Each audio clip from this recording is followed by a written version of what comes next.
In a world where trust is hard to find, Solana ID brings you peace of mind. Your digital life secure and free, a place where privacy meets integrity. In a world where shadows used to reign, Solana ID brings clarity again. Your digital self in control, the privacy that you were on a roll. With Solana ID, you are in control. From the blockchain to the web, we know. No more secret, no more lies. With your soul ID, your reputation grows. Let's do it once more.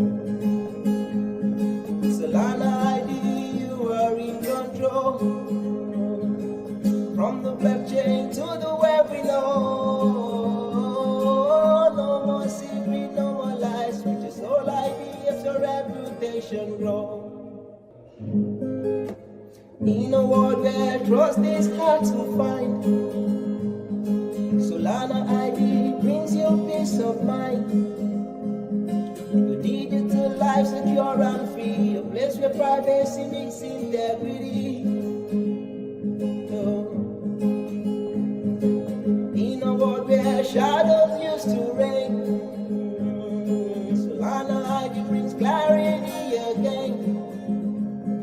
Your digital self in control, the privacy that you were on a roll.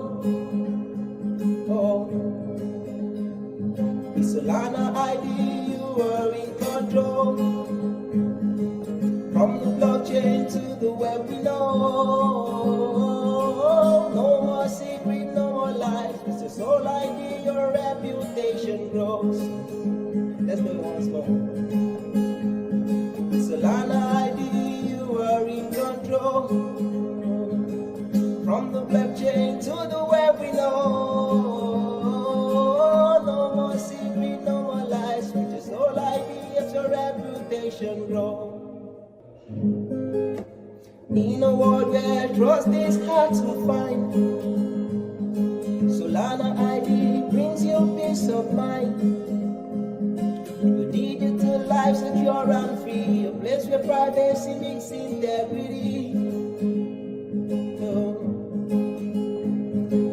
In a world where shadows used to reign, Solana ID brings clarity again.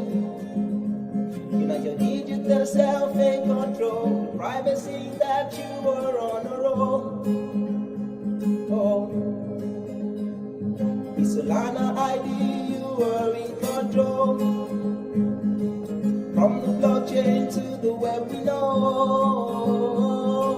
No more secret, no more lies. With your soul ID, your reputation grows. Let's do it once more. With Solana ID, you are in control. From the blockchain to the web, we know. No more secret, no more lies. With your soul ID, if your reputation grows. In a world where trust is hard to find, Solana ID brings you peace of mind. Your digital life secure and free, a place where privacy meets integrity. In a world where shadows used to reign, Solana ID brings clarity again. Your digital self in control, the privacy that you were on a roll. With Solana ID, you are in control. From the blockchain to the web, we know. No more secret, no more lies. With your soul ID, your reputation grows. Let's do it once more. With Solana ID, you are in control. From the blockchain to the web, we know. No more secret, no more lies. With your soul ID, if your reputation grows. Welcome to Solid Talk number 62 to end another solid week and kick off the other one as we do every single Saturday since more than a year. It has been 62 weeks of solid live streaming with you guys. GM everyone, drop a GM in the comment section if you are with us right now because I want to see you. I want to see you pull up here. We got shit to talk about as always, as every single Saturday, and I'm joined today by Pierre and Benny as well, who said, "Fuck it, it's Saturday morning. Why not? Why not jump into Solid Talk? Because this man has nothing better to do." Welcome to the show. Bullish. Yeah, bullish on that. Yes. How are you, Benny? You feeling good? You feeling Yes, doing well, doing well. Chester's joined as well for a moment. I don't know. He'll probably be hanging out in the background for most of the show. Nice, awesome. That's good. Better than my girlfriend in her pajamas, as she does sometimes in my podcast episodes. I got some really funny comments from that as well. But not today, because I'm in my shisha office, just for you guys. And I'm excited, as always, because, you know, the crypto world doesn't sleep. And we always have something fun to talk about. And today as well, we do have a packed agenda. We're going to chat a little bit, as always, about some exciting updates from our life. You know, just some founders chit chat between the three of us. We're going to go into the markets as well because we didn't do that for 2 weeks, I think. So I want to take a look today at the charts together with y'all. I want to take a look at Salami. Do you really want to do that? I do not, but it is part of the job. And I just posted earlier today that I did some thorough analysis on the markets, and I came with I saw the with post. a very precise conclusion. Solana is either going up or down from here, guys, and we're going to take a look at how that might play out.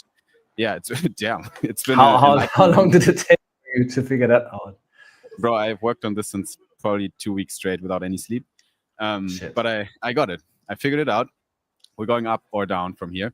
But I'll put a little bit of color to that statement as well by showing you how the up and down could look like, because that's what we do when we put these funny indicators on the charts to pretend we know what we're doing.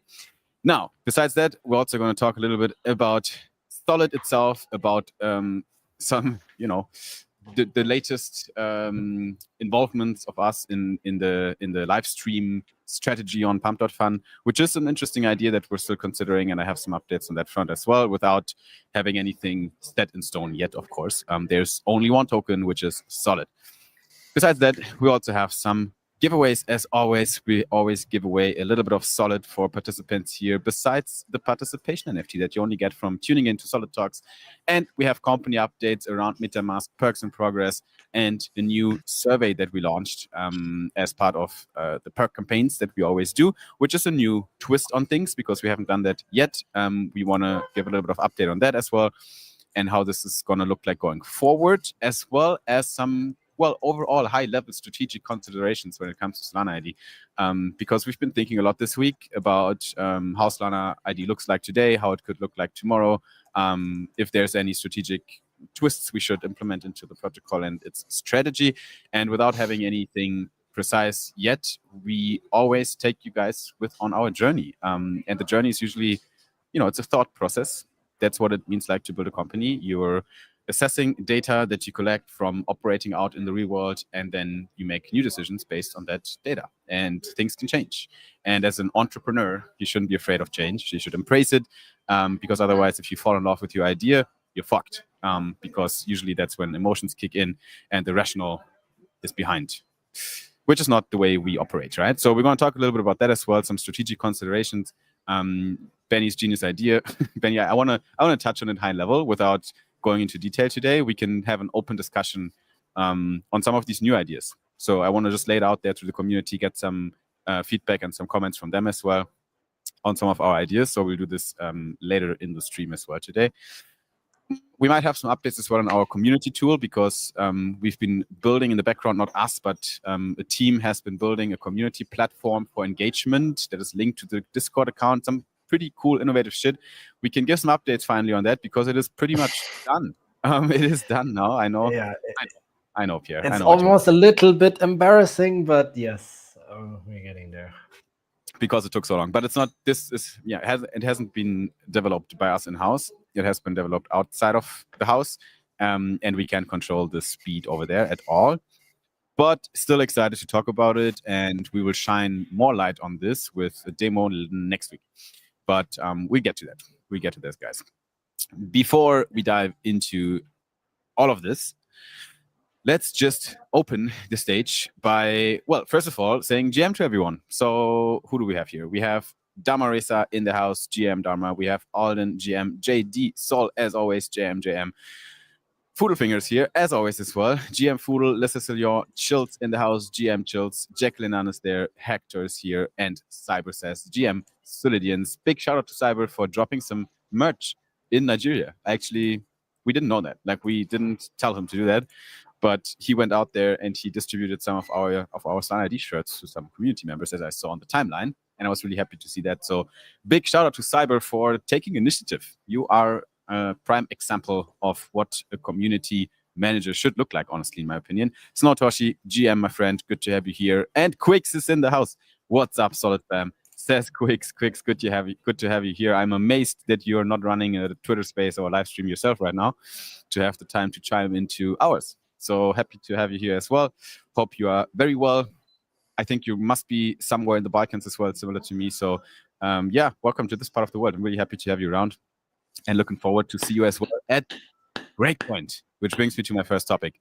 Because there's the biggest community event of the year that is coming up in December. It is Breakpoint 2025, where the Solana community assembles in Abu Dhabi this year. And the cool thing is you don't have to be there, because lots of the community members, including Pierre, probably won't be there on site. But that is not a huge problem, because we're going to make sure that we take you on the journey. There will be live streams of the speakers, obviously, all the time going on, so you can follow Breakpoint from a distance. I think we always did that, and it's going to happen again.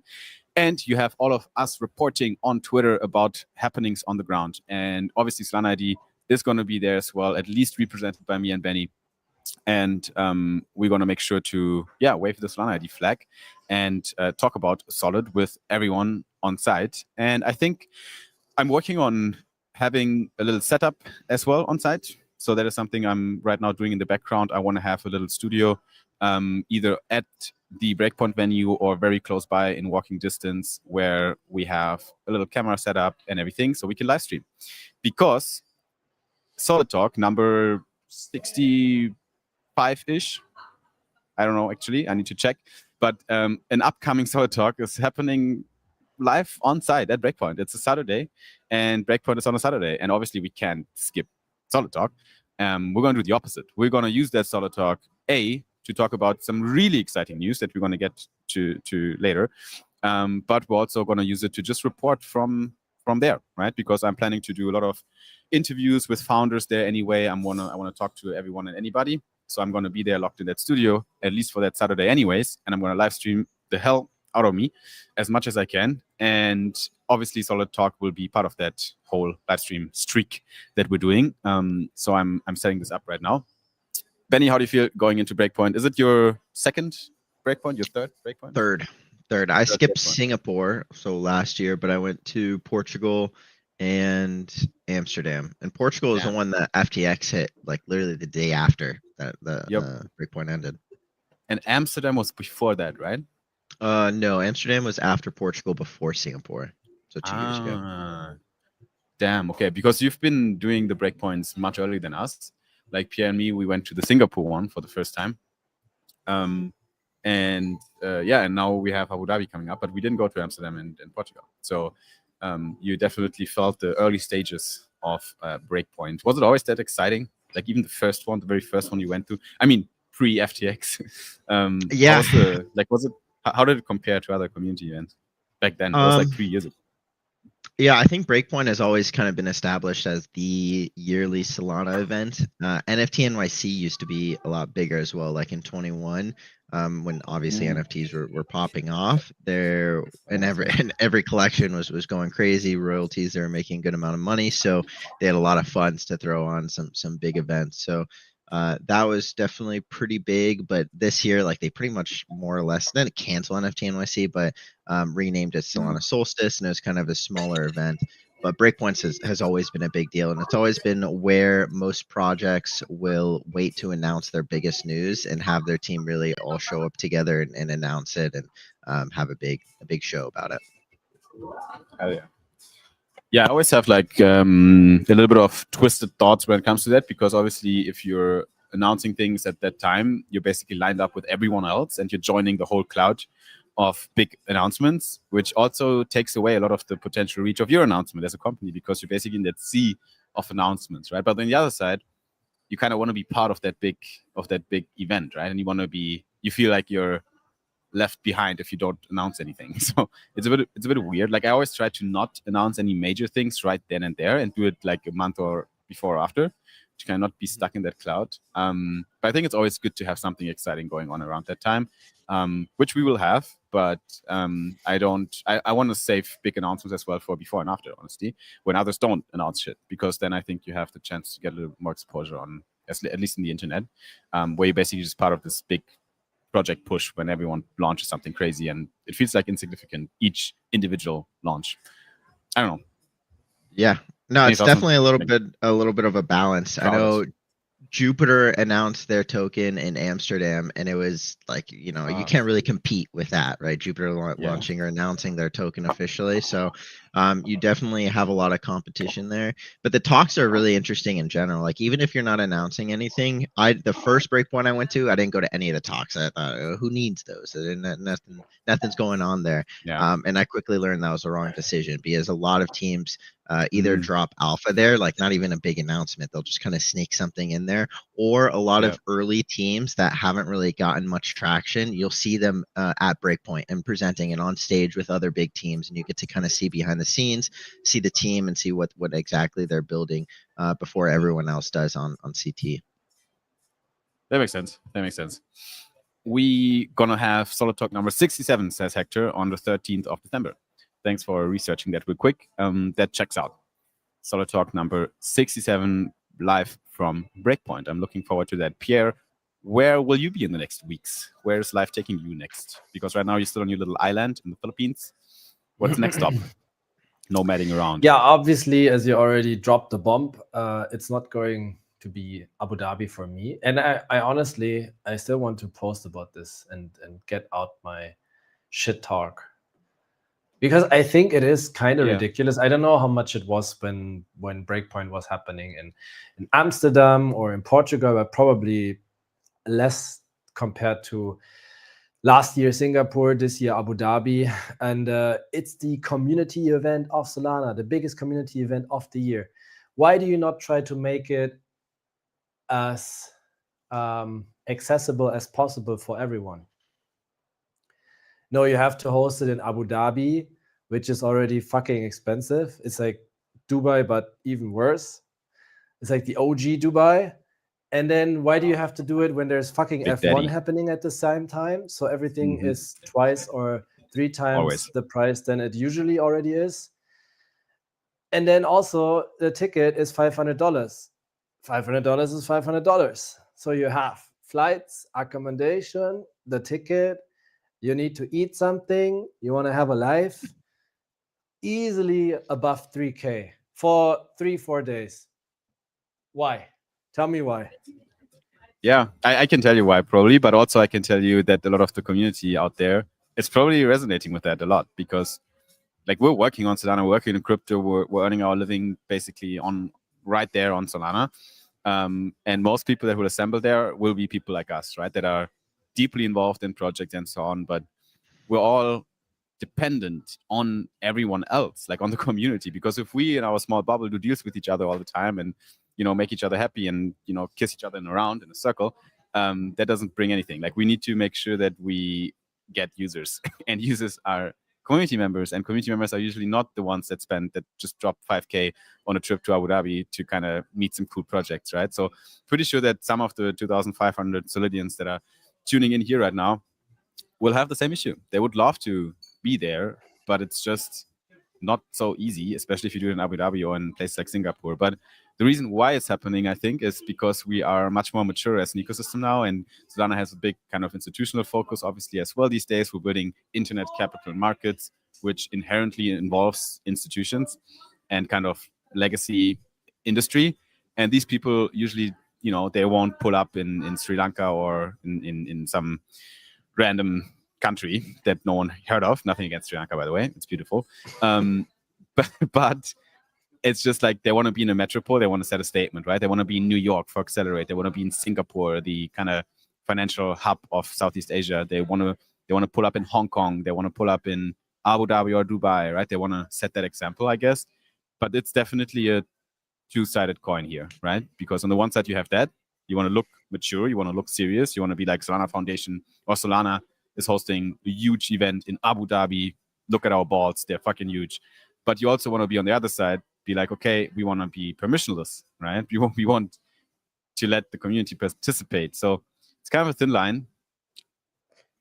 I don't really have a take on it. I don't know if it's good or bad or how to judge this. But on the other side, you also have to consider that there's a lot of community events going on around Breakpoint. So as a little relief, we have a lot of startup villages in all kinds of countries that are definitely more affordable to pull up. We have a lot of super team organized events and build stations around the world, around the globe, that are usually much closer to where everyone lives. So if our Nigerian community can pull up to Abu Dhabi, well, they just had Solana Summit in Abuja, right? That's the name. So they pulled up over there, right? And they assembled there. So I think it's at least, it doesn't solve the problem because everyone wants to be at Breakpoint. But it's a relief because a lot of other ecosystems don't have that at all. They neither have Breakpoint nor these community events. And I've just learned about the early days of hacker houses as well. When I interviewed Meta, the Lucid Drake founder, basically on a podcast, and he used to work for 2.5 years for Solana Foundation, and he was involved back then really closely into the hacker house ecosystem. That's how he got the job at Solana Foundation, really, because he was kind of a community contributor, and then they just DM'd him. It was like, hey, bro, do you want to come to one of these hacker houses and help us organize it on site? He was like, sure. And they did, at some points, they did almost 2 hacker houses per month. Every month there was at least one hacker house around the world. These things were crazy. And I think that was part of the success story of Solana, because in the whole world, around the whole globe, you had every month some hacker houses where people assembled. They were high quality events, not some random garage where 4 people tinker on a computer. No, they were usually pretty big events. I think I've been only to one hacker house in Dubai 1 or 2 years ago, because after that they were past. They were the concept of hacker houses doesn't exist anymore now. Now we have the Apex summits around the world, and we have the build stations from super teams and so on. Benny, how many hacker houses did you go to? Did you attend these? No, not really. I'm not a hacker, not a developer, but there was one in Portugal at the exact same time as Breakpoint. I think it's a trade-off, right? Because like you said, you have affordable events that are all over the world. And then, you got to have a big event here and there, right? I mean, and Breakpoint is the biggest event of the year. So if there's anything where they're going to go all out and they're going to let, these KOLs and these top projects to really spend their marketing budget all in one go, it's going to be at Breakpoint. It's going to be at these big events. And you're also right in, we are very special. Anyone that's only in Solana may not realize it, but the amount of events that we have is insane compared to other ecosystems. I think Ethereum just had their 10-year anniversary earlier this year, and the Ethereum Foundation did nothing. There was the Super Team Canada 1 year had a ton of Ethereum people there because it was the same day and there's just nothing going on in Ethereum. A lot of these other ecosystems, not only do they not have IRL events, maybe they have 1 or 2 a year, or they just don't have any at all. It is very special, the activity and intention that the Solana Foundation puts behind bringing the community together. We have to give it to them for DEF Connect. They usually do quite of a big kind of event out of it. Like DEFCON, the DEF CONs I attended in the past, they were pretty orderly organized, and there was an ETH Global. Usually that happens at the same time, which is their hackathon, similar to Colosseum, just very different style, only in person and 3 days instead of 2 months digital. So very different concept. I think we're definitely better tested with the way we do it at Solana. It works better, in my opinion, than this one big hackathon, one big conference per year for DEF CON. But Ethereum is also a different beast. They have all the, the way ETH events are organized matches the way ETH as an ecosystem is organized. Very fragmented. Very, you have different camps, different teams. Sometimes they even shoot at each other, like between layers. They're not all friends. Like this one L2 wants to capture all of the liquidity and activity on chain versus another L2. So like it's a bit of, they're cannibalizing each other's market to an extent, and then they're competing for each other's share as well. So it's just a little bit different of a mindset in Ethereum land. Hector says, "What is Ethereum?" Yeah, it's okay. It's a solid talk. We can shit talk. That's no problem. Canada mentioned. Shout out to Canada. I'm seeing Super Simon soon, this Monday actually. Oh, you guys have a date? Yes, we do. A very romantic one. Oh, that's so cute. Shout out to Super Simon. I was still Canada, or is he coming to the US? I'm going to Canada on Monday. Hell yeah. Nice. Let's go. Canada's great. I love Canada. I love Super Team Canada. I love Super Simon. I was considering getting the handle Solid Simon, just out of, because it's funny. But I asked a few friends and also Pierre, and everyone was like, yeah, I don't know if it's worth it, because you can only change your handle once, I think. And then also all my tags kind of disappear from the past. Like you can't find me anymore under my old tag, I suppose. So it's kind of broken. I don't know if Benny, what do you think about Solid Simon as my Twitter handle? I like the one that you have now. I think whenever I say Simon DAO is growing, whenever I say like describe Simon, I have to say like, oh, Buff Simon, or like Canada Simon, or Monkey DAO Simon. But whenever I mention Solana ID, they're like, oh, Simon, and I'm like, yeah, the big guy walks around, and they're like, oh yeah, of course. You make my BD job a lot easier, let me tell you. Shots fired against Super Simon. Basically, you're saying he's small. No, he's very handsome. He just doesn't have the muscle mass that you do have. Right. Okay, good save.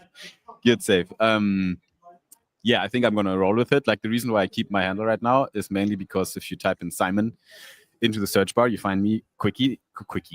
Yeah, you find me quickly, because that's my handle, Simon Molitor, my last name. But if I have Solid Simon, you have to type in Solid to find me, and that gets a bit tricky if people just know my first name. So there's like a few considerations here and there. But anyway, lots of yapping. I wanted to ask Pierre one more question, because since you are not going to Abu Dhabi, where are you going? Is there any other? I'm going to Vietnam and save some money. Hell yeah. Yes. What do you like about Vietnam? It's cheap. And they have good pho. I love this guy's Vietnamese so easy. food. No, I love their food. They have good food. They are it's very cheap.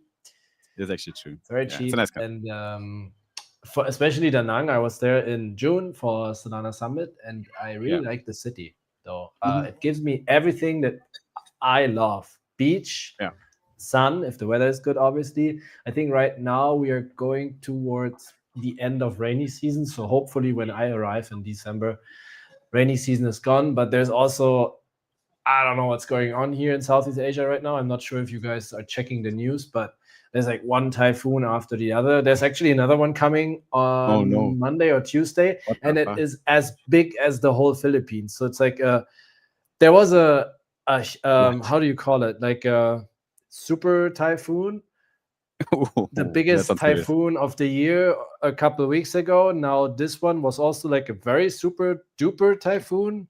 And then this one that is coming is like a super duper duper typhoon. I don't know what's going on.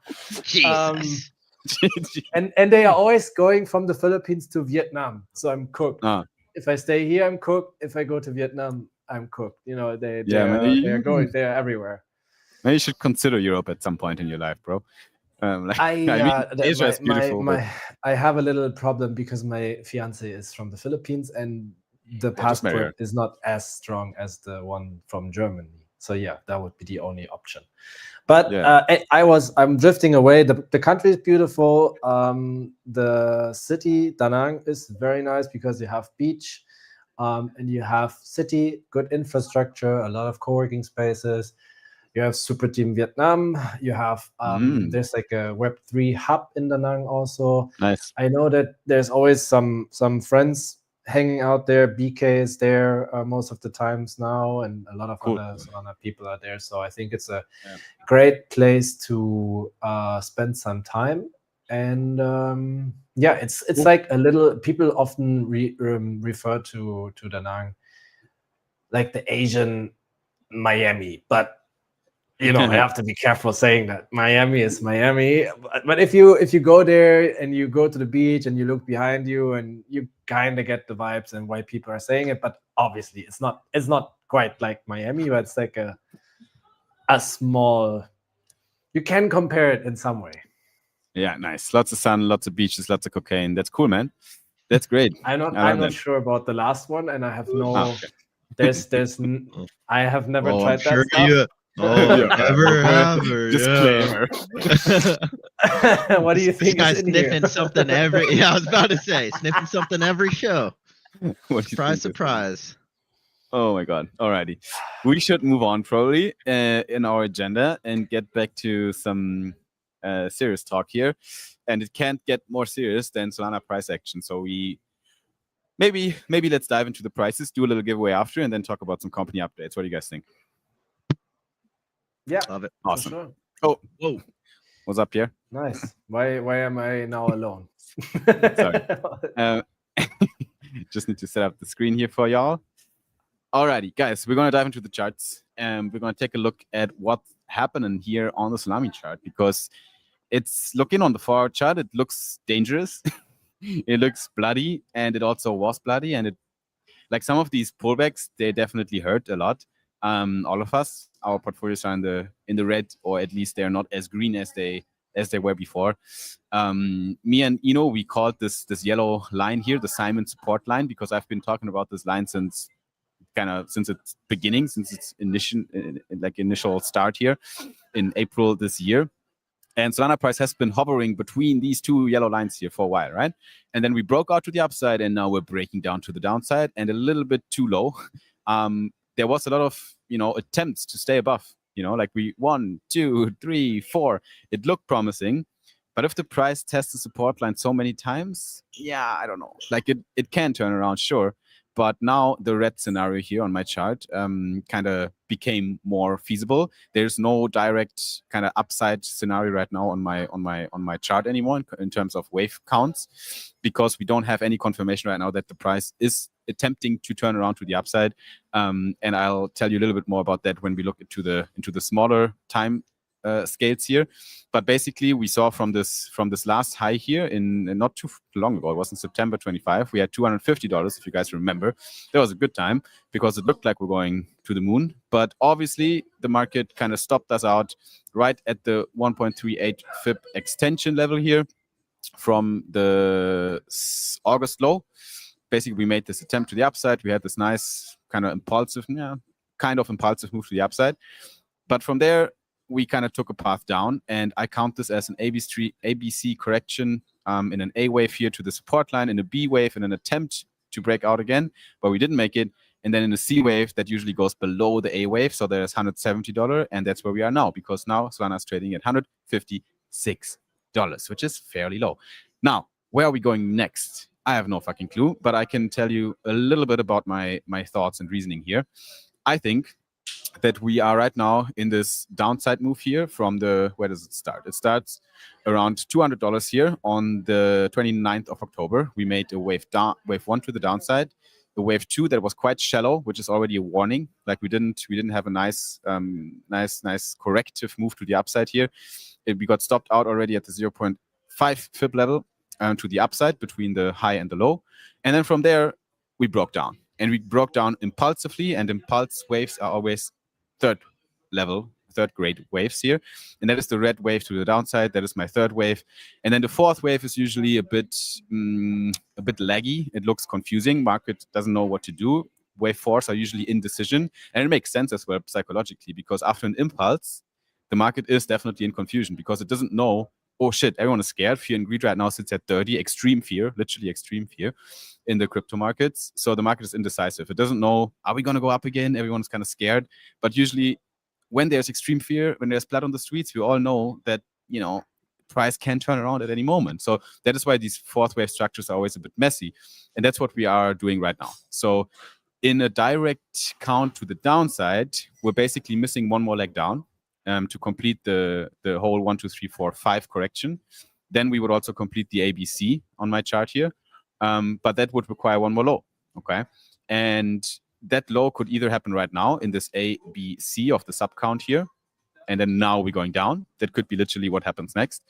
Or if the market stays in confusion mode, which is also very feasible, we would see another attempt to break to the upside. And then the last level to watch, in my opinion, is the upper support zone here between $170 and $180, which basically provides resistance to the upside. And we could also make one more high, and then this would morph into an ABC, an extended C wave here to the upside. That could also happen, right? So basically we move this here.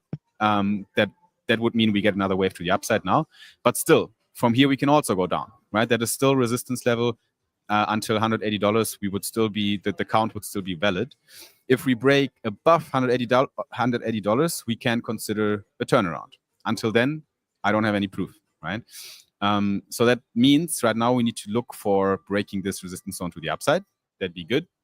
Or probably higher probability at this stage, we see one more low, right? So we print one more low here, and then we find some support somewhere down here, and we turn around. Where that support could be is, a bit questionable. The last one would be $126 to basically retest this level here, but ideally it would already find support a little bit higher than that, so we can keep this wave count valid, the larger wave count, 1, 2, 3, because this would be invalidated if we touch the $126 level. So that's what Solana is doing. And then last but not least, another interesting indicator here on the Bitcoin chart, because Bitcoin is usually what leads the markets. Bitcoin dominance right now is fairly high. It's in an uptrend. That means most capital is flowing into Bitcoin compared to other assets. But Bitcoin is right now at a very crucial level, guys. It is touching the 50-week simple moving average here, which it did twice before, kind of 3 times before. And after it touched that level, it usually turned to the upside. And we're also on the RSI in kind of oversold territory, which usually correlates with these touch points of the 50-week moving average. So now what I'm looking for on the Bitcoin chart is a weekly close below that level, which is happening in 1 day and 9 hours. So let's watch that chart a little bit more for the next kind of 24 hours-ish and see if the markets can close that candle above that line. If it closes below that line, which it didn't do before, right? We only had wicks before on the weekly chart. If it closes below, that's a first warning. If next week also closes below, we got to talk, because I think then chances are actually turning towards, it's kind of overcooked. Chances are that like if we have 2 weekly closes below the support line here, the moving average, I think we could tap into the next kind of resistance levels that are definitely lower. As you see, the main liquidity right now is around $60,000 on the Bitcoin chart, which usually works as a magnet in the long term for prices. But that would be definitely, that would mean we're gonna stay sub 100K for the next couple of months, I think. But chances are still really fairly valid that the 100K level, which is a very important psychological level, $100,000, chances are high that this level holds, right? And we just need to hold the 100K level really to close above the moving average, okay? So that's another thing I'm looking at when it comes to the Bitcoin chart. But since this is a solid talk, I will pause here, because there's lots more we could talk about when it comes to markets here, but yeah, I'll leave it here. Enough price talk. And as I said earlier, it's it's just what the market does. It goes up, it goes down. There's nothing too scary. But we all prefer if the market continues higher. And one more high, it remains my primary scenario here in the midterm, because quantitative tightening is stopping in December. The Fed already announced that. That means we will have less capital or liquidity restrictions, because they might start again to print money. Interest rates are at the same time also being reduced. As you guys all know, every single FOMC right now, they're cutting rates, which is also usually a sign that liquidity might seek better yield opportunities than more risk-free investments, because lower interest rates means more capital into risk-on assets. Yeah, so it is what it is. We'll see what the market does in the next weeks. As I said right now, chances are still valid for one more low before we turn around. So that's pretty much my take on the markets. Questions, remarks, concerns? average. I heard that's like pretty much the bear market indicator is that this cycle is over. We get enough, 2 closes, like you said, even 1 close, and it's like that's it might be bad. Yeah, 1 close would be kind of problematic, but I wouldn't ring the bell and be like, okay, the bear market has started. I would wait for a second candle close below that level. But it's literally going to turn out in the next 7 days, right? We're going to know end of next week. We're going to know how that looks like. It just feels so weird to think about prices going lower right now in this environment. But we're in our little echo chamber because everything looks so bullish. Like literally, even macroeconomically, it looks kind of bullish. When you think about quantitative tightenings to stop, quantitative easing to start, interest rates going down, that is usually fairly good. Also, usually Q4 prints a high. That is just historically, November, December is printing new highs in the markets. It was the first year right now where October was not October for Bitcoin since 2019 or some shit. So this cycle is different. Like it is a bit different. It feels a bit different. But actually, and I won't pull up the chart again, but if you look at the Bitcoin chart zoomed out and you follow the Elliott wave theory, in the prior cycles, we've always been in the third wave in a macro view, right? Like big cycles. Like if you really look at the monthly chart, really. And third waves are impulsive, right? And that's what we've experienced in the past bull markets. Impulsive move to the upside, where everyone talks about Bitcoin. It's insane to me right now. There's a chart, which is the social interest chart on crypto. And it's tracking the YouTube views and Twitter mentions. It's tracking social and Google Trends and so on. All that data flows into that chart. And the social interest on crypto right now is as low as at the beginning of Bitcoin in 2012. It's literally like it's non-existent, really. The whole cycle, the past 2 years, really, the social interest has been kind of low, And every bull market before, social interest has peaked. The color is like green, deep green. Right now it's blue, which means, it's kind of low key. That's what I mean with our little echo chamber. We think everyone is talking about crypto, but actually no one gives a shit right now. And you can feel that in the market because when Bitcoin goes up, when we had $125,000 and it was literally a new Bitcoin all-time high, everyone was like, no one cares. Do you guys realize what just happened? Everyone was like, oh, whatever. Like no one gave a shit about a new Bitcoin all-time high. And that's because social interest is right now not so crazy high. It is fairly low. And what I meant with the Elliott wave kind of macro view, right now we're in the 5th wave, not in the 3rd wave. So we're in the end of this big kind of wave count. And 5th waves are usually prolonged and not impulsive. It's literally what we're feeling right now. It's like little attempts for new highs, step by step, we're climbing higher, but we don't have this fucking 1 month of triple-digit returns on all assets in crypto. We don't really see that right now. And it's just a sign of deeper liquidity in all the assets, higher market caps, more mature market. Early Bitcoin holders take profits. New Bitcoin holders, institutions mainly, come in now. And it's a rotation of capital that's happening in the markets right now. And that is just that slows down shit. Because, these early investors, they just sell. They take their profits. If you invested in Bitcoin in 2016 at $120,000, you're like, okay, I might consider, cash out a little bit. So selling pressure. And then we have the ETFs and we have the institutions, we have the banks, we have treasuries, we have pension funds investing in Bitcoin. But that just prints slow new all-time highs, but not impulsive ones because there's too much profit in the market. That's kind of my reading on this. But yeah, we'll see how it turns out. What I find really fascinating is that there's still a lot of tokens, and Zcash is a good example. There's a lot of tokens out there that can pump, even though everything is dumping. Like Zcash right now is fucking nuts because it went like 30% up yesterday and everything was dumping. Zcash went from $40 to $700 in 1 month, in the past month, in this market right now. So what I'm saying with this is just there's the chance for tokens with kind of potential to grab some attention to perform really well. So all you have to do is be an outlier, right, in that market, and that is only possible if you keep showing up and if you understand the market and if you don't give up and so on. So that's why we're here, guys, because we still believe there's a lot of chance to be one of these outliers. in this market, and that's why we all show up here, including our community, right? Because we believe in something, and I think it's possible. That's what I'm saying, right? You just need to win. Zcash is also down to 500 something again now. Of course, yeah, because the I mean, if in this market when everything is dumping, one token goes to $7, it's of course it's going to pull back. It needs to stop at some point. What goes up goes down. Yep. I had some drama yesterday too. Zcash or what? Yeah. Okay, really? Oh, on Twitter? Yeah.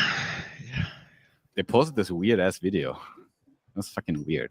They posted. Oh, Pierre, yeah. you should check it out. Yeah, I saw it. I saw it. Everyone we're getting cancelled for laughing. But it was so funny. No, bro, it's ridiculous. Like, cancel me if you want to. Anyway, guys, I'm gonna pull away my screen here, and I'm gonna put on. I wanted to add something, Simon. Sorry, okay, but because you said that the social interest is very low over the past 2 years, right? And I don't know how it is for you guys, but if you speak to normies about crypto sometimes, what's the usual conclusion that you have? They got burned. The outcome? They got burned at some point, and they. No, I mean I'm talking about normies. Never really tried crypto yet. They have heard about meme coins and scams, and they hate Trump, and they heard Trump has a token, and they hate crypto because of it. And they have no idea what we're actually doing. They think crypto is just swapping some alternative currencies from left to right, but they don't know that we're literally building a new internet. Yeah. So they think it's scary, it's risky, and it's very complicated to start and to do stuff. And they all always say to me, at least, like, yeah, I'm interested, but I don't know where to start, and it sounds so complicated. And I have it on my list. I have it on my list to figure it out and learn something about it, blah, blah, blah. But they are not going to do it. And then I had this very interesting conversation a couple of weeks ago with one guy, and he was very against crypto. And obviously I'm very pro crypto. And then he said, yeah, but what's the value of Bitcoin? What is it? It's based on nothing, blah, blah. And I said, yeah, bro, it's mainly based on, trust and demand.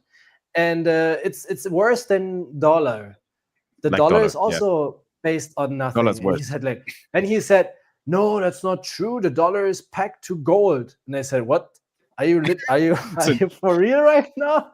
Yeah, since kind of 40 years, this is over. I don't know which world you live in. Since 1980 or something, there's no gold standard anymore. The currencies are not pegged to dollar to gold anymore. And he said, nah, you're lying. Well, he was literally not believing me, and then I showed it to him on Google, and then he said, oh fuck, that's actually wild. That's crazy. And I was thinking he's crazy that he didn't know that. And that's when I realized again, there's a lot of people out there, the majority of the people out there, they don't know that. They think that their dollar, their euro, their whatever is still one-on-one pegged with gold and everything is fine, but it's not. And this is why we need Solana ID and Solana. Both are doing a very good job on educating people that this is more than just, like some internet money, magic internet money that you can trust or not trust. Nope. Solana is right now on the internet capital market kind of story. And that is what they're doubling down on. And I think Solana is doing a tremendously good job on pushing that narrative into the world by going on Wall Street, by going on traditional media, and by telling these people, by making normal people talk about Solana as if it is more than just a cryptocurrency, which it is. It is the future ledger for global value transfer that a lot of applications are going to use to settle whatever the fuck business they're doing onto, right? And if you're part of that ecosystem, if you're building infrastructure in that ecosystem, you're building infrastructure for the next level of the internet. And that's what a lot of people don't get. So when I sit down with normie friends as well, and I tell them about all the apps we have on Solana and the things they can do, you can get better yields than on your bank account. It's pretty cool. Like, and fairly risk-free as well, like to an extent. Like you can, if you just want to stake your Sol, sure. If you don't want to hold Sol because you don't believe in Sol, then take your fucking stables and put them in some protocol that gives you a stable yield on them. if you keep it below 10%, chances are high that this stablecoin is not really scary. There's really good stablecoin yield protocols out there by now on Solana that are super interesting. You talk about lending and borrowing markets with them where you don't need a bank account for, and they're like, oh, okay, that's like, when banks are doing it the same way anyway, right? Like they're also taking your money and lending it to someone else, but they make a big chunk in between and print some extra money out of thin air and so on. So it's kind of unstable, intransparent system. In crypto, everything is super transparent. It's on chain. It's valid. Like you know what the fuck you're doing, and you can take out a loan against your stables, right? And no one's going to ask you any questions. Lending, borrowing is also a huge use case in that industry.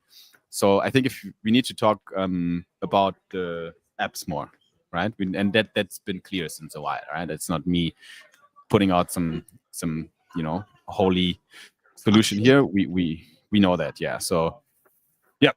Bump says they always say it's a scam. Yep, we kind of get that a lot. Banks are the real mafia. It's also true. It's for criminals and mafia. Right. That's been the narrative for kind of early pre-2020. Internet money was just for like shady deals and so on, like because it has been used for these things as well. But now it's a different world, and we need to bring the people up to speed on that, I think. But yeah, talking about bringing things up to speed, let's bring this up to speed here, and let's do a giveaway because we've been promising a giveaway. So, ladies and gentlemen, put your hands on your keyboards because it's time for a solid giveaway, 1,500 solid for a lucky winner who puts in the following word in the comment section in the next 60 seconds. Get ready, guys. The word for today is get solid. Okay, it's 2 words. Get solid in the comment section. Put your hands on the keyboard and give us get solid in the comments. We need... Okay, we need you guys. Benny, by the way, you can... Benny. I just saw the private chat also. Okay, guys, get so in the comment section. In the meantime, Benny is gonna go and do some business, and in the meantime, we're gonna do a little giveaway. So, guys, get solid in the comment section. Also, make sure to follow Solana on X because that is mandatory, and retweet the live stream. Retweet the live stream and give us get solid in the comment section. We're gonna pick a lucky winner from all the comments we get on Twitter. It's time to get solid, guys. It's time to get solid. Pierre, you can pull up your Twitter. You can check if you can access the comment section because the time is over, guys. We're going to accept the last solids here. Make sure to put in your ticket to the raffle. Get solid, retweet the live stream, and follow Solana ID on X. Let's see who's the lucky winner for today. Pierre, when you're ready, you can count down, and I'll give you the stop signal. I'm not ready yet. Give me some more time. All right, I am ready. You can let's go. Okay, 3, 2, 1, scroll. Yeah. So we have Anas. Oh, hello, Likem. I saw him. Yep, Anas. We got you, Anas. Yep, I just found him. Anas is today solid. Big shout out to Anas. You're the first Anas after the flash trade Anas that I know. I don't think you're the flash trade Anas because I know his PFP. But congratulations, Anas. Drop a W in the chat, guys, for Anas for winning 1,500 solid in today's Solid Talk. You made it. We have a new winner. We didn't have you before, Anas. So good to have you here and happy to drop you some solids for your participation in this giveaway. And also thanks to everyone else to show up and take part in these because without you guys, it would be boring and wouldn't work. We need you. We need you to get more solid. Anas, we're going to collect your pub key, your wallet address. Ideally, send it either to Cyberbrother on Twitter or to the Solana ID main account, and we will sort it out in the next days. Awesome. Thanks, Anas, for taking part in the giveaway. Cool. Alrighty. What's up? Why are you laughing at me? I just saw the private chat again. Sorry. If you guys only knew why I have the last time. Yeah, we can't really tell you guys that Benny had to take a dump. That would be we shouldn't say that. But yeah, he's gonna be back in a bit. Until then, We're just going to sit it out and wait for him. No, I'm kidding. We're going to continue on the agenda and talk about some solid updates. I want to just do a quick update on one thing that I did. Can you share my screen? I can certainly share your screen. What is that? Yeah, that looks dangerous. So, Pump Fun has been announcing a new initiative, and that initiative is called Pump Spotlight. And Pump Spotlight is supposed to tap into internet capital markets by embracing something else than just meme coins, because they want to open a new era for internet capital markets. And Pump.fun obviously has, a few advantages. One of them is they have distribution. They have a lot of people that are aware of what the fuck they're doing. They have millions of people visiting Pump.fun every single month on their website, literally millions of people. I can confirm that. And that is good. That is big distribution. Besides that, they also have liquidity, because if you have distribution, you get money in your tokens, and that is appealing to a lot of projects. But so far, they've only done memes, which is it can't be the only thing that we do on Solana. So that is why Pump Spotlight opened an application form, basically, for projects that want to do a little bit more than just memes. And since we already talked about the idea of utilizing the Solid Talks and all the kind of media attention and us live streaming every single week to have a token pegged only to our media presence and our live streams, that might be something to brainstorm upon with Pump.fun. So we're just in the process of evaluating this as an option. So that's why I sent in an application very recently, and I'm waiting for feedback now. And we're going to see where this leads, because I think it could be cool to do something in that direction, but we don't know yet. So this is very early news. Everything you hear in Solid Talks is usually pre kind of announcement. So nothing we say here can be taken for granted, because we might find something and then decide differently, right? So right now there's one token, and that token is Solid, and the CA starts with SOLID, and that's the only token that is affiliated with Solana ID. Everything else you see is a scam. But as soon as we decide to do something different, and the idea would be very simple, we just plug in Pump.fun into StreamYard, and we live stream not just to YouTube and X, but also to Pump Fun, and we use that to get more attention and more people into these streams, and we help everyone who participates in these live streams to not only have some giveaways, but while we're live streaming, while we're dropping announcement, while we're dropping cool shit, we can also have a token that captures some of that activity, basically the attention. And that token would serve one single purpose, at least right now in my mind. That's the way I would do it. All creator fees would be used to buy back the actual Solid Ref coin, which is the token affiliated with our protocol. Benny, welcome back, my friend. I hope you're feeling well. Feel great, brother. Awesome. 5 pounds lighter than before. Anna just had to get some air. That's all. Yeah, sure. Yeah. The quick Siggy. Anna's asked, how can I send my wallet, please? Maybe Cyber Brother can reach out to you on Twitter in DMs. Okay. He can send us a DM to the Solana ID account. Whatever works for you. We'll sort it out. What's the benefit of separate token? It would be literally that mesh, what I just said. It would be to be able to capture the attention of our live streams mainly, because if you live stream on Pump Fun, you are in the spotlight, you are kind of present on their platform. They do have between 2 and 10 million views on their website every single month. So if you can tap into that attention market, you might create an asset that does have some liquidity, that does have some volume, and a certain market cap. There's no inherent value to that token, nothing.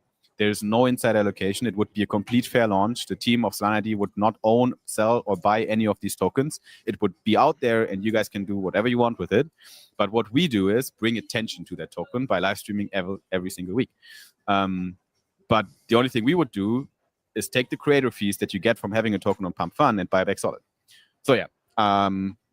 Yeah, he sent the question. Yeah, I know, Besh Mesh. All good.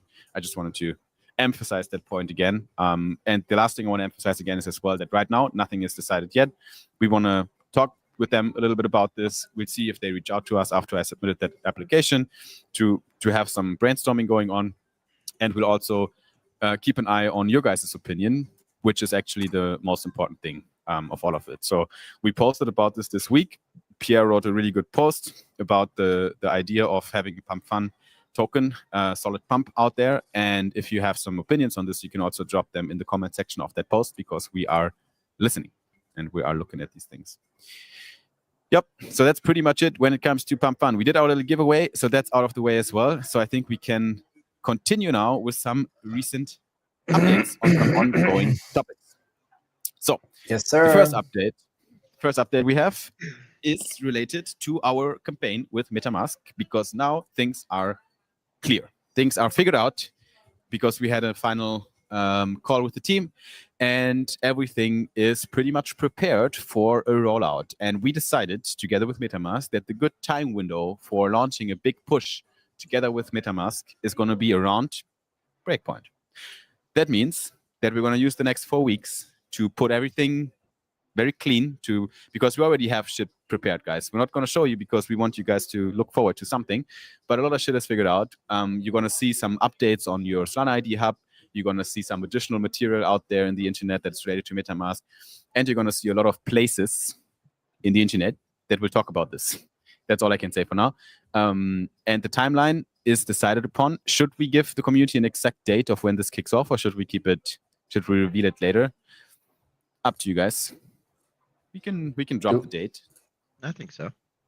Yeah. Give it to us. Okay, guys. It is going to be the 8th of December. The 8th of December is going to be the official kickoff for the MetaMask X Solana ID campaign. And it's going to last for 2 weeks. And during those 2 weeks, we're going to make a lot of waves. And we're going to have some interesting campaigns going on, and giveaways and perks and so on, together with MetaMask. And we're going to use the 2-week time window starting from the 8th of December to also do a big push during Breakpoint for this thing, because Breakpoint is right in the middle of that campaign. So you will hear about all this, especially in Solid Talk number 67. Thanks, Hector, again, for figuring out which Solid Talk that is. But that's going to be, let's say, a very big stream. That's what I can say. Bigger than right now, even though we have 12,000 views on the stream right now. I think this is going to potentially, print new all-time highs right at Breakpoint, which is going to be really cool. And I think that's all I want to say for now regarding that campaign. Any other things we missed, or I think the community is no, super exciting. informed. I mean, we spoke with the team yesterday actually and went over some of the co-marketing stuff, and I'm really, really excited. Like, I think obviously we had some expectations going into it with just how much exposure we would get and how much they would actively push us, but I think so far, like, the baseline, what they're offering is honestly more than I could expect. And I think that they're really making a big push to make sure as many of their users know about us and get involved in this campaign as possible. Hell yeah. Fresh meat, guys. We're going to bring in fresh meat to the community, not just to Solana, but also to Solana ID. So that's going to be fun. That is going to be huge, as people would say. Alrighty. So that's MetaMask. Now, next up, we have some pips, some perks in progress. I have good news and bad news. Which one do you want first? Bad news. Okay. So, in full transparency, we prepared really exciting stuff for a campaign together with a protocol on Solana that is very close to my heart, because I'm a big user, I'm a big fan, and I love the team and so on. But we didn't manage to close the finish line. So in the last moment, really, they decided to not run the campaign with us because they were a little bit afraid of having a negative impact on their existing user base by giving perks to new people, which is flawed in my opinion, because we believe that bringing in new people to a protocol using Solana ID tech and targeting with tiers and badges will bring you a lot of new users. And we saw that with case studies like Adrena Protocol. So Adrena is a perp DEX on Solana. We ran a campaign with them early this year, and I did some analysis on the data, and it showed that we had like really interesting stats. 15% of the people that looked at the campaign clicked on the button claim. So if you have 1,000 people, 150 people actually give a shit and click on it. That's a really good click-through rate. 15% is definitely above standards in Web 2. And then from these 15 people, or from these 15%, another 15%, between 10 and 20, also converted into active traders on a trainer. So the conversion rate was also fairly good. That means you get 20 to 30 new users if you have 1,000 people looking at the campaign. 1,000 people looking at the campaign, 20 to 30 traders starting to trade on that exchange. That's a really good impression to conversion rate. They would have paid only, like running campaigns with us, they would have paid probably less than $2,000 for more than 100 new traders if you extrapolate the numbers up, which is insane to me. Like like getting new traders trading on your perp DEX right now is really difficult because it's a very competitive market. There's a lot of DEXs you can use these days. So I think these stats are really good, and it makes a lot of sense. Like what else do you want to do with your marketing budget, right? But I probably failed in kind of transmitting that excitement to that team. So that's why they decided to not launch the perk with us for now, which is, I was just personally a little bit sad because I like the protocol a lot, but nothing personal. Obviously, there was a very rational decision on their side, and I understand as well the reasoning behind it. They don't want to dilute existing users from the platform by giving out incentives to fresh people. So we might just need to twist a few things here and there. I still think the concept for them would be great. So we're continuing the conversations, obviously, with the team. We have another call next week. We're going to try to listen to their concerns and come up with other ideas. But for now, that perk is going to be paused. And on the bright side, the other perk is going to launch on Monday, probably. So we've been talking about the perk partner Cast last week, and we had to do some last-minute changes on some tech behind the scenes this week, which delayed the launch. But now everything is done. It's literally done. We're kind of ready. We just don't want to launch it over the weekend. So we're going to push it out on Monday. So there's going to be a new perk on Monday. If you are eligible to have a Cast account based on your jurisdiction, then this is going to be really cool for you, especially if you don't have a Cast card yet. This is going to be a really cool opportunity for you. So that's pretty cool. So we're going to push that into the display network, into the hub, and so on next week on Monday. And I'm excited about that. We have another perk too next week from Spend, who is essentially a protocol that allows you to spend stable coins on Amazon. You go shopping on Amazon. Once you find a product, you put it in your cart, you copy and paste that link over to Spend. You pay with stable coins and fill in your information, and they just send you the product straight there. And everything that you purchase there is you receive Amazon Prime for immediately. And it will be a perk for all users. So I know the Cast one is focused on tier 1 and tier 2, I believe. Obviously, we've seen a lot of concern from our community making sure that tier 3 and tier 4s also receive benefits. So Spend is going to be one of those where all users receive a 20% discount on platform fees, as well as a 2x points boost on their platform. And they are getting a lot of traction. They're officially like a partner with the Seeker phone. They're not releasing their app on any other mobile devices or any other app stores. Seeker wanted an exclusivity deal with them. They're performing really well in the hackathons that they've done, and they're also a Build with Monkey DAO grantee and maybe an incubatee soon as well. Cool. I jumped on a call with them very early on, and I told them that it's a really cool product. Because we all shop online, usually, like every one of us did at least one online purchase in our life so far.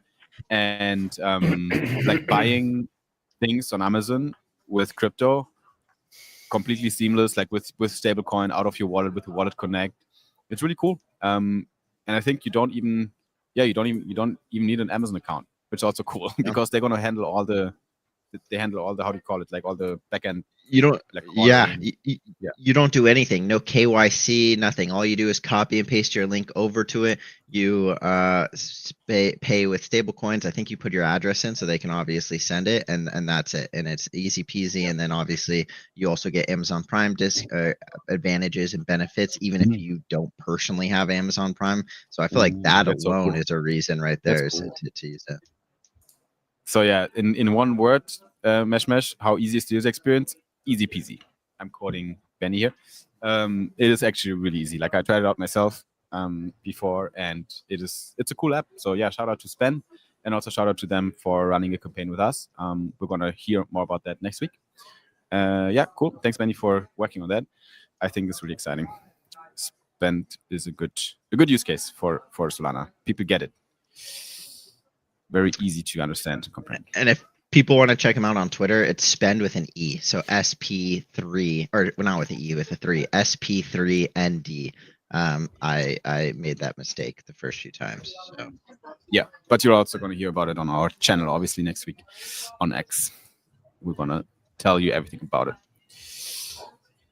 Cool. Alrighty. Those are some pips, some perks in progress. Besides that, Pierre, what's next? What's next? We still have one existing perk running, which is a anonymous survey for a potential new product that might launch or not.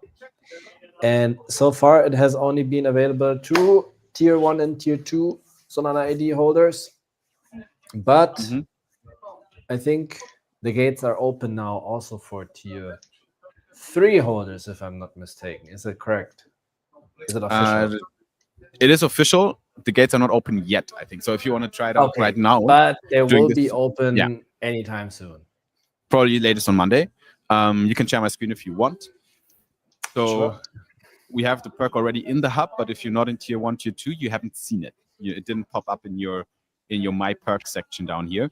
But it pops up in your perks are waiting for your eligibility section, because that's where it was waiting for me, and I'm more than happy that I'm also able to participate in this one now. And the concept is really straightforward. There's a lot of ideas and projects on Solana that require market feedback before putting it into work, because if you build something before you know that the market actually wants it, you're always wasting dev resources. And it's a big problem, because it's really difficult to get enough confirmation that something is needed from the market before building it. So usually you have to build it first, or you have to at least build an MVP of it, then go out, see how the market reacts, and if it's not really needed, you have to iterate on top of it. So it's kind of wasteful. But that has been the status quo. But with Solana ID survey campaigns, you can just launch anonymous surveys without any kind of affiliation to any project or something. It's just going to be a simple type form that pops up after you click on Claim Perk. And we can launch this in the hub for our users. We can launch this in the broader display network as well, like on Sol Incinerator, where it can also pop up. And then you kind of go to the survey. You take the type form, and you just leave your opinion. And here this survey is about a hardware wallet that with very specific features around having a hardware wallet tied to a physical card, basically, which is really cool. And we just need a bit of market feedback on that. And in return for fulfilling that survey, which takes 5 minutes, you basically get a raffle ticket for a $2,000 prize pool. Easy money. So everyone wins at the end of the day. I mean, everyone who takes part, or every stakeholder wins, right? Like the project that wants to get customer data gets customer data. Solana ID benefits from it by running a campaign, and users benefit from it by getting a ticket for a raffle and potentially even winning a USDC prize. The price is divided into $250, $500, and $2550 tier. So the chances are definitely, not bad to get at least something. And even if you get only $50, easy money, 5-minute survey. So I think it's a really cool perk, and like I said, everyone wins from it. So I'm fairly excited that we can do this now. Also Tier 3 holders, because community has been asking for it. And just wait for a little announcement. We're probably gonna inform everyone that it's live. I guess Monday is gonna be the day where we'll have the perk in the hub. Why you sad, Janus? This is good news. Janus also asked, is there a place for Solana ID and Seeker identity, social identity? You have to specify your idea, Janus. Right now, I mean, just broadly speaking, there could be a place by having an app in there, the Solana ID app. It's just something that we can't really spin off right now without too much dev efforts to put an app in the Seeker. It's probably not worth building this right now.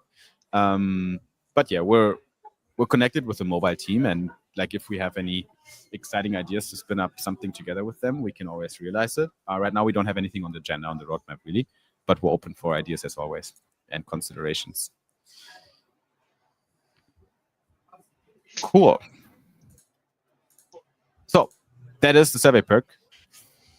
And I think we can move on to the last item on the agenda for today, which is a bit of free flow conversation, really. So I think maybe we'll take a moment to at least. Yep. Simon. Yeah. We are already beyond the 1 hour mark. I think we have to drop something. Yep. Let's do it. That's it. All right. You give me a second. Where is it? No, not that. Here. Yeah. There's it. Cool. All right, guys. What are we looking at? What are we looking at? Okay. We are looking at the participation NFT from Solid Talk number 62. And today we got a really cool one for you. It's the Solidian hero doing time lapse or some sort of Dragon Ball move. Not sure exactly what he's doing, but it is looking sick as fuck as always. So shout out to Sigmund for spinning up a unique artwork for y'all for today's Solid Talk. And if you want to have this in your wallet, then you're at the right spot right now, because we're giving unique artworks, unique collectibles in the form of Solid Talk NFTs to everyone who attends Solid Talk. So if you're for the first time here, then this might be your first Solid Talk NFT that you can claim for free. How do you claim it? Well, the process is really straightforward. First, you embrace the artwork and you drop a W in the comments for this beautiful art. Second, you head over to talk.sound.id whenever Pierre tells you to do so. Yeah, you can go there now. Okay. You go to talk.sound.id right now, or you scan the QR code that we are right now displaying on the live stream. And you're going to land in a Zeely Quest and make sure that you're logged in with your Discord account or with whatever Zeely account you want to use. And then on talk.sound.id, you will find a quest, the Solid Talk number 62, proof of attendance. And you will need a secret code. Where is it? What's the secret code? I don't know. You tell me. You're the master.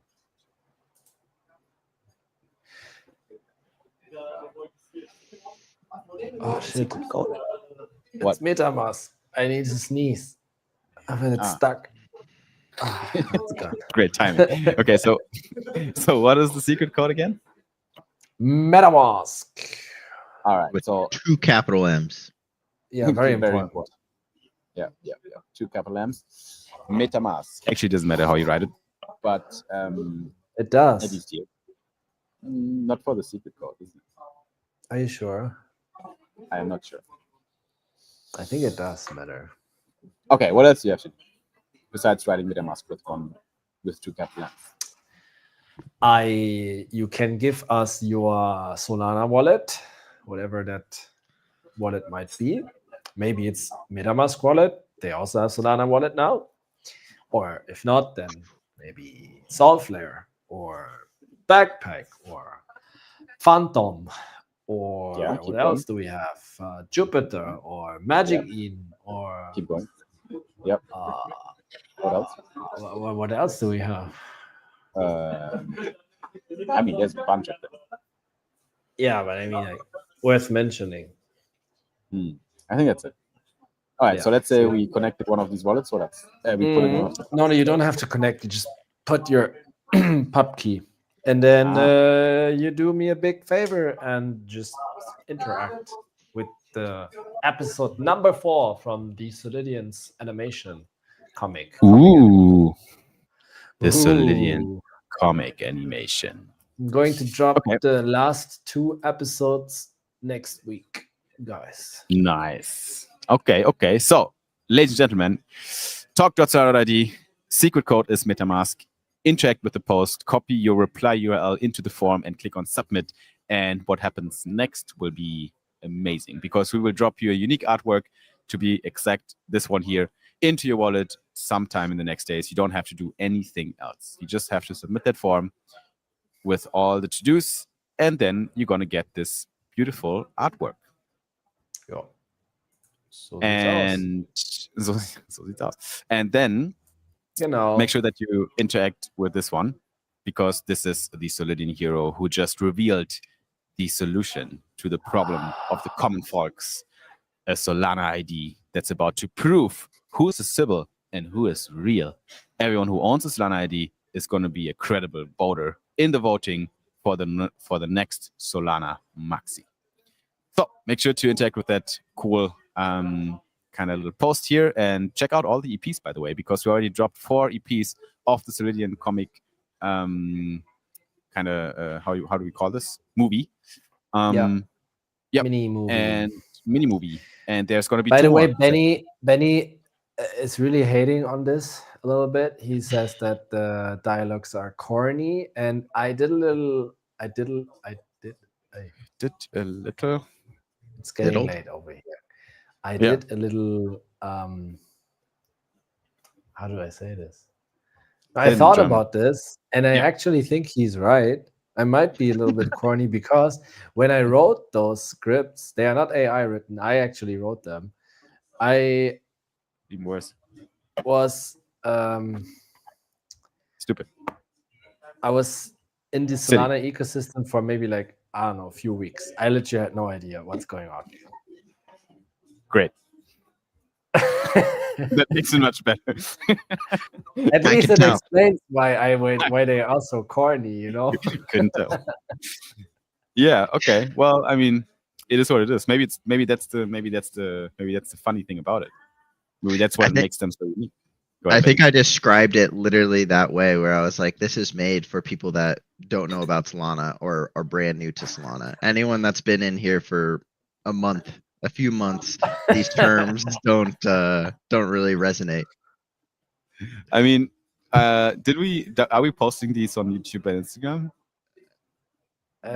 We can, we have the vertical version. Yeah, let's do that. Let's get them out to the common folks, because maybe that's a better platform for these. But I agree, it's they will see the video and say, oh yeah, I want to be the next Sol Maxi. Solana Super Maxi. Benny's dying in the inside right now. Well, I mean, it's a little experiment that we ran. I agree that it didn't work the way we wanted it to work. It got much more effort to spin these up than we are reaping rewards for it right now, because they don't get the attention to it that we'd like them to get, right? Maybe it's because Benny's right, maybe, but we usually don't admit that. I just did. I'm very open to admit stuff and learn from mistakes, but at least the comic was a big success, no matter if the dialogues were corny or not. Okay. True, yeah, the comic was great. The comic crashed all systems, which was good back then. The art's great on it. The art's cool. Like, I do like that. Yeah, thank you. Everything is cool. Just the scripts suck. It's okay. Just the words that come out of the mouth. Just everything else is shit. If you watch it muted, it's fantastic. Let me tell you. The comic without any dialects would be dope. Oh dear. Okay, it is what it is, guys. Should I just leave the screenshot from the private chat on Twitter? From the private shit? From the private shit. Do not do that. Not yet. Let's keep them in the backlog for the time when we need them. I will keep it in the backlog exactly until I have to talk to HR, man. Blackmail you. That's why I did a screenshot. Here we go. You have a whole folder probably it's just called for both of you. Blackmail lock. Yeah, great. What? All right. We've all been stockpiling ammunition. Great. All right, guys. One more thing I wanted to talk about a little bit here. Again, wait a second before you move on, because Anas is asking, what about comic NFTs, guys? What about them? What is he talking about? I mean, we had them, Anas, but you probably weren't around back then because it was end of last year. So it's been a while, like literally a year ago. We did drop comic NFTs. So we dropped the whole comic as an NFT. It was a 12-page comic, and people could buy the comic as an NFT, which is really cool. So that was something we did last year, and it worked out really well. So how do you we know don't have that's so well? 12-page comic. Is it really 12 pages? Or did you just make that up? No. How do you know that? Bro, I have a brain. I'm Simon. I remember things. Oh, I'm so sorry. Okay, wait a second. Okay, much better. All right, Benny. So now, moving on. No, I'm just kidding. Okay, welcome back. Okay, so moving on. Let me. Chaos. Benny, you just want to take what over? just happened? You just want to run the show yourself, Benny? No, I can't do it. Don't leave me alone with this guy. All right. So can I continue now, or do we need to? Yeah, here I keep my hands up. Yeah, I won't trust you. I can do it with my foot. Wait. Yeah, great. Can you make a screenshot, Ben? Okay. For the backlog. Also, let me disappear. Yeah. We know exactly how you feel right now. We had some thoughts. We had some thinking going on in the background, how to come up with new ideas, how to put Solana ID out there. Because quick TLDR, right now, the way Solana ID works, we have the display network, we have the hub, we spin up per campaigns, they are gated based on on-chain behavior.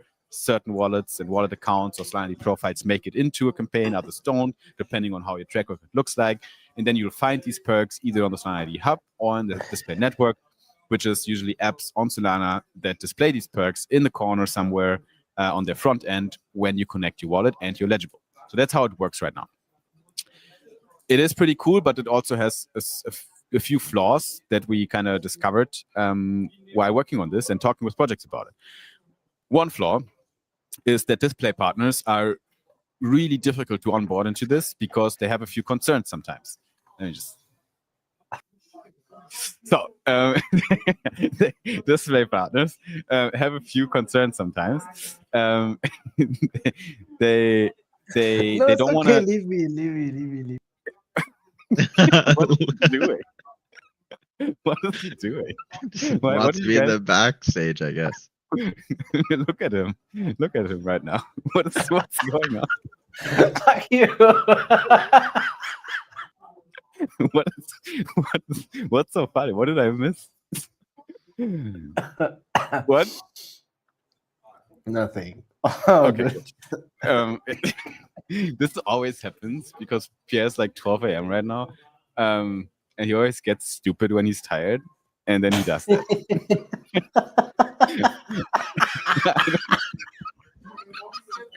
And I don't even know why he's laughing.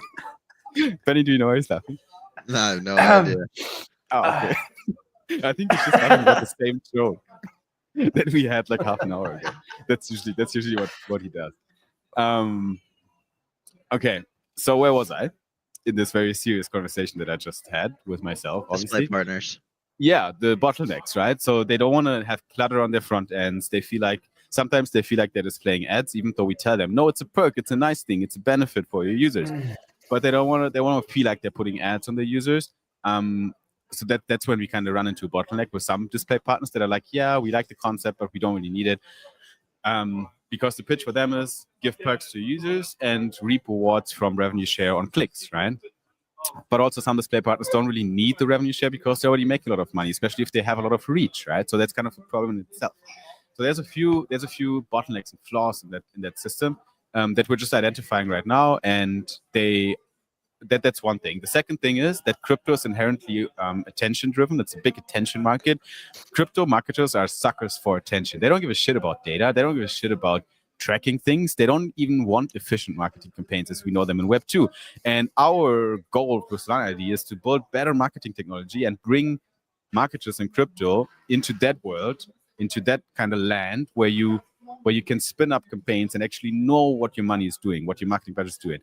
But that's what we want this industry to look like. But the industry doesn't want to be that way right now, and we can't do it forever. Like we can't force it upon them.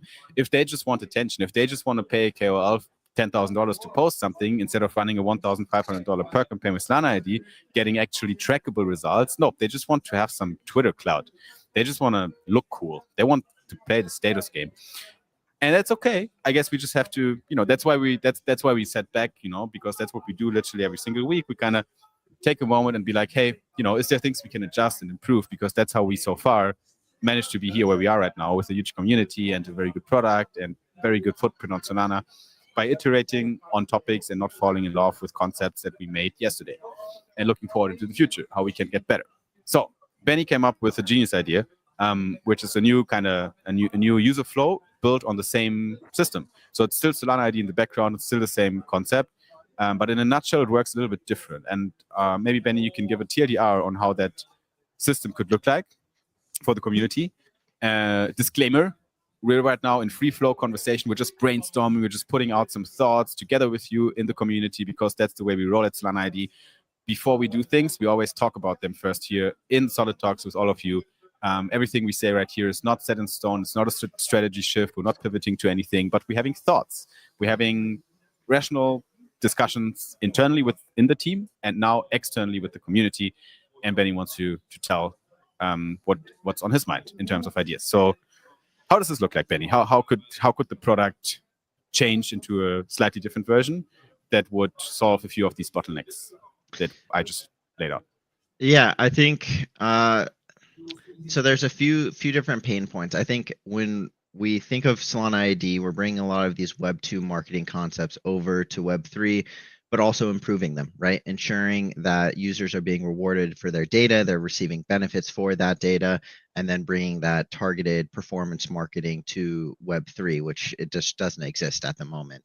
And while we have made a lot of improvements on the existing kind of marketing infrastructure that exists, I think the one thing that we may be missing is that user experience side of things. And I think that's where a lot of display partners have some issues, is, as you mentioned, they don't necessarily want that clutter in their UI, or they don't know how to fit it in there.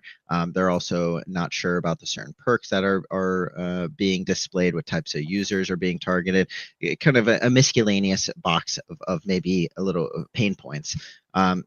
Another problem that we have is a lot of tier 3 and tier 4 users that are a big majority of our community, especially a majority of the Solana ecosystem, who are actually high intent, high value users, but they may not have the most rich on-chain history. They oftentimes kind of just get left behind in some of these perks, and that doesn't feel very good. And it doesn't really make sense as well, because as we've seen in our community, some of our most valuable, most active community members are in tier 3 and tier 4. And there are people that I think any project on Solana would be lucky to have within their community. So the approach to this is maybe putting a new face on some of these perks and creating more of an experience of it. And if anyone's played any MMO RPGs like World of Warcraft, RuneScape, Final Fantasy, any of those, they're very familiar with quests and kind of missions, right? And they're you know when a quest giver has something for you, because there's a yellow exclamation mark above their head, and it's very synonymous with kind of a going on a mission, receiving rewards. So I had this idea of maybe restructuring the perk system into, instead of just offering these perks, it's more of putting users on an experience, rewarding them for not necessarily only previous history, but also future history. And this can tie into tier 3 and tier 4 users as well, where maybe you're making a swap on Jupiter or on Titan, and a little quest pops up and it says, hey, if you complete 2 or 3 more swaps, then you get a discount to your favorite protocol, or you get a points boost to one of your protocols. And for those users, they already are going to be doing those swaps. They're already going to be interacting with some of these protocols. So why not accept this quest? Even if the perk itself isn't something that they may want to claim at that time, there's this very real kind of psychological impact of users not wanting to miss out, right? And it's like, well, if I'm already going to do it, or maybe I decide to do it down the road, I want to receive a reward for it, I might as well. So I might as well accept this quest and go on this journey. And for the protocols, they get to now offer this experience to their users. And so let's say you accept this quest, you do those swaps, you go to this perk partners protocol, and you accept the quest reward, whatever that may be. For the tier 3 and tier 4 users, even though they don't have that rich on-chain history, this allows them to also kind of prove themselves as well, right? They get to say, hey, even though I may not have that previous history, I can prove that I'm going to be a high intent user. I'm going to be high value to your protocol because I'm willing to go through these steps to receive these rewards. And I think it just puts this much more gamified spin on targeted marketing, on perks, on user acquisition that Web3 loves, right? Like Web3 loves gamifying everything. They love creating experience out of it. And I think a lot of these protocols are so focused on product and so focused on users, as it should be, right? Because that's how Web3 Solana has been, is the best product, the best experience always wins. They don't necessarily care about revenue, right? That's kind of like a meme, is like now it's revenue meta, but a lot of these protocols are just so focused on the core aspect of their product and of their user base that now, instead of just offering discounts, they can offer this experience to users, and they can incentivize their users to perform activities, whatever it may be. You can have partnerships between two different protocols. Maybe Qudis is offering discounts on their ring and they want to partner with Jupiter, and so if a user completes a certain amount of transactions on Jupiter, then they get a discount to Qudis ring. So overall, it just kind of makes this experience a little bit more gamified, more interactive, and I would like to think just more fun on both sides. But again, just kind of an idea. I think that there's a lot of directions we can go into it, but it does tap into a few of those pain points I mentioned originally. Yeah, so basically it is on-chain quests that Solana ID opens the door for. So instead of having static perks that are attributed due to historic data on your wallet, you have dynamic quests that are based on your future activity of that wallet. So we're sending you on a mission, we're sending you on an on-chain mission to interact with a certain protocol because that's what they want, right? They want you to get over, do a swap, provide liquidity, buy an NFT, whatever it is. We built a conversion tracking system in the background that would be able to kind of follow these steps and capture these activities and track them to then decide, true or false, this user completed the quest.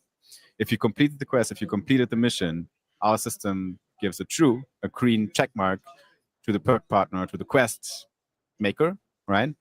And distributes a reward out of a reward pool, similar to how you get rewards on Zeely and Galaxy for doing some silly off-chain follows and comments and engaging with posts and so on. But now you're actually doing shit on-chain. You're actually interacting with the protocol, and you're creating on-chain activity for someone. And that incentive pool now rewards actual activity on-chain instead of botted off-chain follows and so on, right? And we can still tie in this previous history as well, right? Like, let's say that there's a base quest reward, but then a boosted quest reward for those targeted users. If there's DEX platforms still looking for those high value users that have a history of trading on other DEXs, then they can offer a baseline quest for anyone that goes over and completes a trade on their platform. Maybe it's a 10% points boost. So those tier 3, tier 4 users still have an opportunity to claim that. But if you have that previous rich on-chain history, then your boosted is an extra 10%, right? Now that you're getting a 20% boost. So you can still add that extra incentives to those users, still add that lead magnet to make sure you're tapping into the right user base, but not diluting, not limiting the amount of users you can tap into. Something that I also think is really interesting with this concept is that you can also kind of create like a daily, weekly quest system. And again, I'm a big gamer. I played a lot of WoW back in the day, and these daily and weekly quests are something that is just such a psychological, like, good feeling, right? You wake up in the morning and you go on chain and you're like, okay, what do I have going on? You go and check your quest board and you see, okay, I got to do a swap on Jupiter. I got to provide liquidity on Camino. I got to do a swap in Solflare, whatever it may be. You complete your daily quest. You do 5 in a row, you do 7 in a row, whatever it is, and you get a mystery reward, or you get 10 USDC, whatever it may be. And it can be more of this just interactive experience on a day-to-day basis, instead of it just being, hey, here's a perk, here is a discount, here it is. And you would think think that that's kind of what users and what protocols want. And some do, some 100% do. And I think that that's why we kind of can think about this hybrid approach.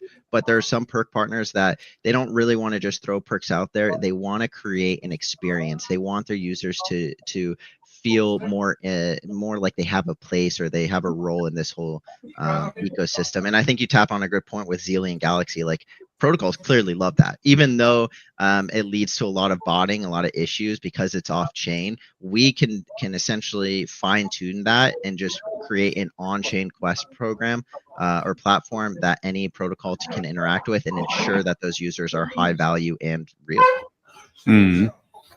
So yeah, there's actually quite a bunch of considerations, obviously, to kind of pull into the whole picture here to make sure to build this right. But the overall idea of kind of solid on-chain quests with like a big quest board and a lot of things you can do, there's certain, we can add a lot of color to that picture and create an interesting use case, I think. Especially if you think about it, there can also be kind of a big quest that involves like 10 ecosystem projects that all chip into a common pool, incentive pool, and you have this big prize pool at the top of the page, and then you have all these missions inside of your quest board that are literally between all the 10 projects, right? So you hop from one to the other, you do this with that wallet, you log into this DApp, you complete a swap there. So you're on this journey on Solana, completing all these missions, all these quests, interacting with our partners, and they're happy about that because we're kind of creating activity for them on chain, hype, attention, what they want, right? All they really care about right now. And then there will be rewards paid out to the people that complete these missions, right? Similar to Zealy, either in time intervals or in real time or however that can look like, right? I think the idea itself, like, the more I talk about it, I know, like yesterday I told Benny I was pretty hesitant. I saw a little bit of flaws here and there, but I think if we add a little bit of coloring to the idea and map it out in a certain way, it could work, right? One thing that just popped into my mind is that Solana ID, imagine it a village, right? Solana ID is a village, and we have a lot of villages in that village. Solana ID as a company is the council sitting on top and making decisions, and we want to take care of our village. And in that village, you have old people, you have old villages, like the seniors, the grannies, and the grandpas, and you have the new folks, like, the new Gen Z generation that are just arriving in the village, new villages, right? So far, it was really difficult to take care of the new arrivals and the young folks in that village because so far, most of the perks are for the experienced villagers, right? So the Solana ID council of the village has been taking care of a lot of the senior folks, right? Because tier 1, tier 2 is usually the audience that gets the most attention from our perk partners right now because these people have, they already made their money, right? They're interesting customer segment to tap into. But the new people are actually what will drive attention and what will drive kind of ongoing future action in the village. So we also have to take care of them as a council. So I think with this new proposal that is right now in front of the council, we would also try to include these new generation, this new Gen Z tier 3, tier 4 wallets, and new activity wallets into the mix and also take care of them. Right? Because this is only one problem that I'm addressing right now with that analogy, which is the fact that we couldn't address the need of web or of tier 3 and tier 4 users for activity as well, or just new arrivals and new wallets and people that want to do shit but didn't do shit yet, which is like we can't kind of figure that out right now yet because we're only looking at the transactions on chain that has been done in the past, but we're not looking at the intentions for the future. So that's like this way we could look at the intentions of the future. So basically that's where we are right now, right? That's the consideration we're doing internally right now. We're thinking about solid quest campaigns that are on-chain quests, put out by Solana ID in collaboration with a lot of amazing protocols on Solana that want to bootstrap their activity on chain. We'll help them to get that done by running like Galaxy Zealy-like campaigns, but on chain with actual data that is being tracked by our conversion tracking algorithm to make sure that people only tap into rewards when they really do things on chain, when they do execute trades, when they do swaps, when they do any kind of on-chain interactions that counts as a conversion for our customers, for the DApps that we work with. I think the idea is cool. We might put out some content regarding ideas like this as well on Twitter. We always like to get feedback from the community, but obviously that's why we also yap about it here live with everyone, with the almost 18,000 views on the stream right now. That's the way we roll. We're trying to keep things as transparent as possible. I see a lot of projects when they do these live streams, either they do them once a month or never. That's big L. Or they do these live streams, but they only talk about the big wins and the announcements and the things that are already done. But that's not really the vision of Web3, isn't it? Like, the vision of Web3 was to put the community behind the steering wheel together with the protocol, right? Like, we want to, and you don't have to build a fucking complicated DAO governance system. You just have to do a fucking live stream with all your community and talk about things that are right now in the making.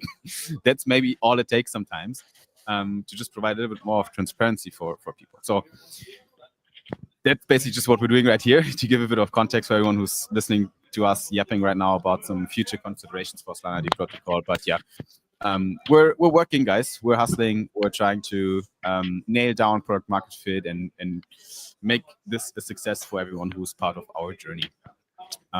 Let's fucking go solid, says Mighty Max. What up, Max? GM, good to have you here as well. Danica says 18K views. I'm impressed. Awesome says, he has some thoughts on our strategy. Let us know what you're thinking. Bums is asking, is the team working on anything with Titan Finance? Benny is nodding. The team is working with anything, on anything with Titan Finance. We definitely had a lot of conversations with them already. But yeah, we're cooking. Let's put it that way. We're cooking. I'll be talking to them in Canada. Their whole team's there. Just about their whole team, like 90% of their team's there. So I'm going to be finding them in the office, in the super team office, and making sure we have a good sit down. Yep. I know we can help them and we can make them happy. We just need to nail down how exactly and what they need. That's something that I really want to do more. I want to listen more to our customers and what they want, and then do exactly that. That's actually what you should do as a founder. And so far, and I told it to Benny a few times now, we've been pitching a lot and we've been talking about our concept a lot. And you should never do that as a founder. Like, a little bit of reflection on my end as well. You should not pretend to already have the holy grail when you're a startup. You shouldn't pretend like the solution is already perfect. This is how we do it and it's perfect. Maybe it's not. Maybe you should listen to the customer and actually what he wants, and then, do a slight pivot, a slight adjustment on your strategy for your product. Because otherwise, you're always going to build alongside the market, but not with the market. So, and this is a founder quality that I really want to incorporate, and I already have it, right? I'm quite a reflected person, but you can get lost in your own strategies, and kind of get stuck with them and believe like this is it. But that's not how you win.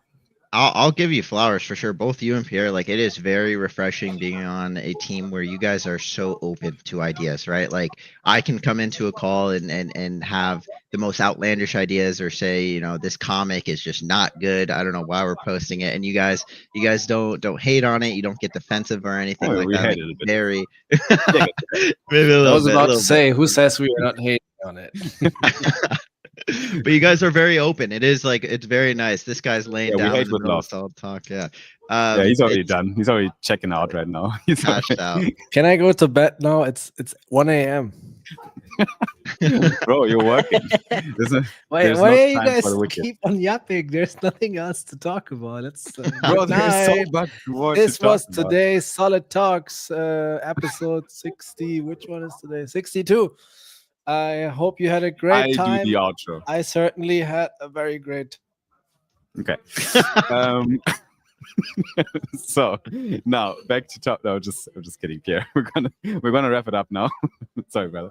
I'm just joking here. Looking at the comments real quick.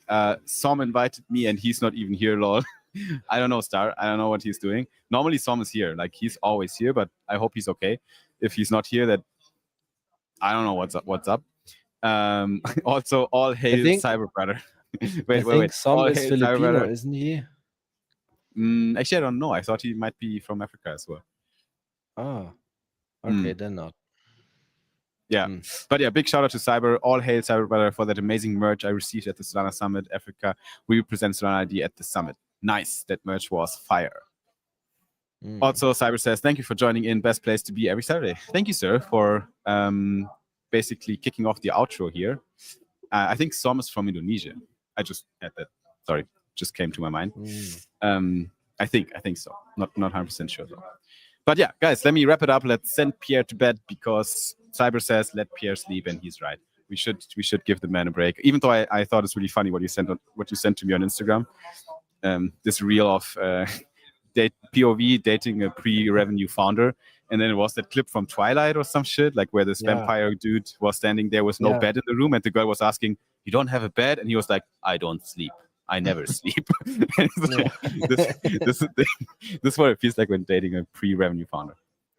It's like, I don't sleep. It's just nothing I do.